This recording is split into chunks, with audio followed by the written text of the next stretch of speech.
Magandang hapon mga mamis. Ayan, bumabagyo na naman po dito sa ating lugar sa Baguio. So ayan nga po, dahil bumabagyo mas masarap kumain. Sinabayan ko ang paglakas ng ulan sa ating nilutong popcorn.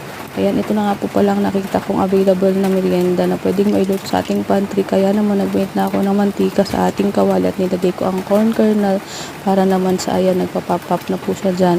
Ayan, naririnig niyo po ba yung lakas ng ulan sa labas? Ito lang ang maisip kong comfort food nga dahil ito na nga lang ang available sa atin na pwede nating iluto. At bago po yan, nagluto na nga rin po pala ako ng fishball na dagdag ng ating merienda. Ayan, dahil ito ay sobra pa nung isang araw. Kaya niluto ko na at para hindi naman siya sayang.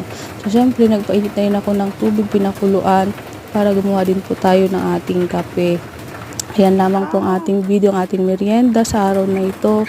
Sana po ay nag-enjoy kayong manood. Bye!